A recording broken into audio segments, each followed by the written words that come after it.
Hoje vamos falar como contratar um MEI para a sua empresa. Mas será que é certo e dentro da lei contratar um MEI para a sua empresa?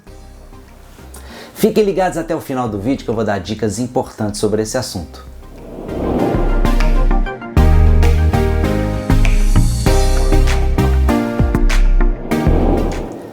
É muito difícil empreender no Brasil. Temos muitas barreiras e talvez a carga tributária seja a maior delas. Nós somos bombardeados o tempo todo por cálculos matemáticos mirabolantes que nos obrigam a aprofundar cada vez mais para entender como pagamos os nossos impostos. Poderia ser mais simples. O Simples Nacional, por exemplo, parece mais um algoritmo complexo para cálculo do imposto. Receita bruta total dos últimos 12 meses vezes a alíquota menos a parcela a deduzir, dividido para a receita bruta total dos últimos 12 meses. E ainda você tem que saber se está no anexo 1, 2, 3, 4 ou 5. E os encargos sociais, uma outra barreira enorme para se empreender no Brasil. INSS, FGTS, 13º, férias, horas extras, adicional noturno, aviso indenizado. Eu sei, são conquistas importantes dos trabalhadores no Brasil, mas é uma barreira para os empreendedores contratarem do jeito que queriam contratar. O empreendedor honesto tenta de todo jeito contratar, aumentar o faturamento e contribuir para o emprego no Brasil, mas os encargos sociais... Aí para e pensa, como que eu vou fazer para diminuir esse custo? Posso contratar um MEI. Aí eu pago sobre serviços prestados e pago um pouco mais para incentivar e motivar a produzir cada vez mais. Mas a relação do MEI é diferente do funcionário. Como podemos fazer então? Eu vou te ajudar. Eu sou Sérgio Faleiro e eu estou aqui para ajudar você a tomar as suas decisões empresariais.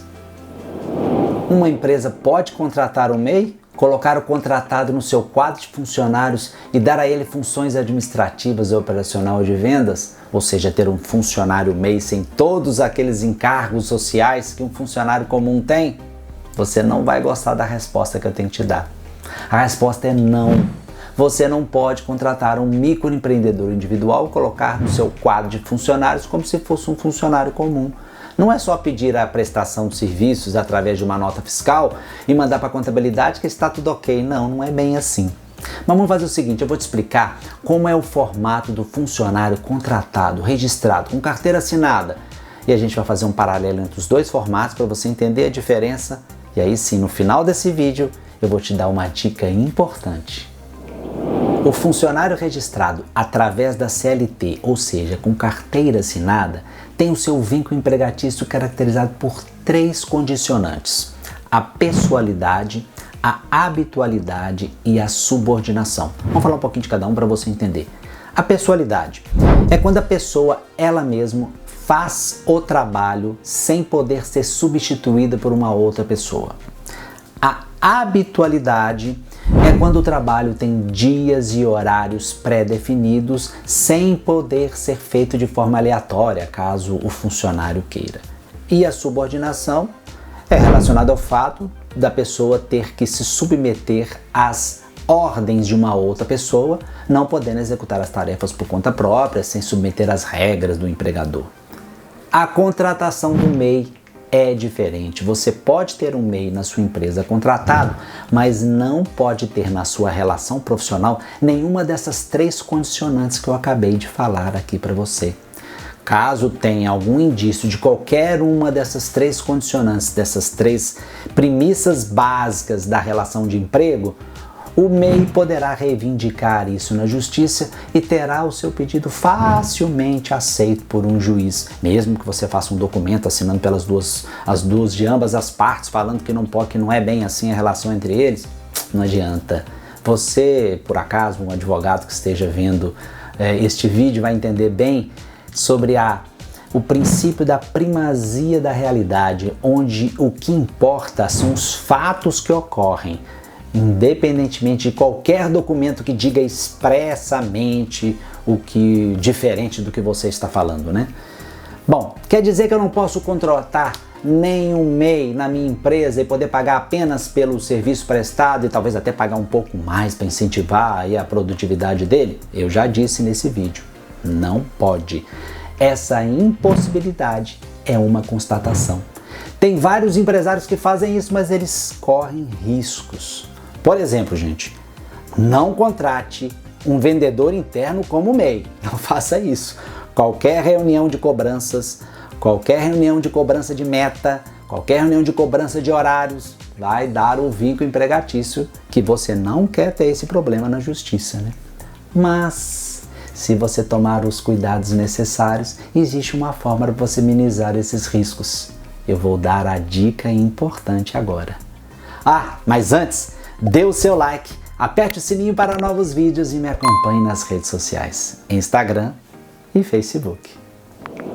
A primeira coisa que tem que ser feita na contratação de um MEI é fazer um contrato de prestação de serviço entre a sua empresa e o MEI. Coloque regras e ganhos baseados em resultados pré-definidos e exija a emissão da nota fiscal de prestação de serviço. Estipule relatórios periódicos e nunca a presença periódica. Nunca envie e-mail, mensagem de WhatsApp ou qualquer tipo de mensagem cobrando a presença obrigatória na empresa, cobrando horários de trabalho. Não faça isso. Cobre apenas os resultados baseados exclusivamente nas cláusulas contratuais. O melhor é que ele vá na empresa em dias e horários aleatórios, sem dias marcados e quem sabe também faça algum trabalho de forma remota. Hoje é tão comum o home office, né? Quando você contrata um profissional para fazer armários embutidos na sua casa, às vezes pode demorar até meses para fazer, dependendo do número de armários que você fizer. Se você tiver o cuidado de fazer um contrato de prestação de serviço, você pode cobrar dele se o serviço está sendo bem feito. Ele não é seu funcionário, mas você pode cobrar o horário, se está sendo o horário estipulado em contrato, prazo estipulado em contrato, se está sendo cumprido. Você pode cobrar se está sendo mal feito, se está mal colocado, inclusive até colocar cláusulas de multa. É mais ou menos isso com o MEI. Você faz um contrato com todas as regras de prestação de serviço, inclusive até com cláusulas de multa, se você quiser. Uma outra dica importante é o seguinte: o MEI deverá prestar serviço para outros clientes. Ele não pode prestar serviço de forma exclusiva para você, senão vai dar o vínculo empregatício. Ele precisa emitir uma nota fiscal para mais de uma pessoa, pode ser até pessoas jurídicas, físicas, não importa, mas pense uma forma em que ele emite nota fiscal e ele preste serviço para mais de uma pessoa para não dar essa exclusividade. Outra dica importante é a dica final: nunca dê ordens para o MEI. Ele não é o seu funcionário, ele não é o seu subordinado. Apenas cobre as obrigatoriedades contratuais. Se houver alguma mudança nas regras, alguma mudança no contrato, emita um adendo e inclua essas novas regras. Não é fácil, mas tem como contratar um MEI e obter resultados satisfatórios, desde que você tome os devidos cuidados. Não deixe de contratar um advogado para a emissão desse contrato de prestação de serviço com o MEI. Eu tenho certeza que vai ficar muito mais barato que as consequências de um contrato mal feito. Se você não deu o seu like, agora é a hora de você dar o seu like e apertar o sininho para novos vídeos. E me acompanhe nas redes sociais, Instagram e Facebook. Eu sou o Sérgio Faleiro e estou aqui para ajudar você a tomar as suas decisões empresariais.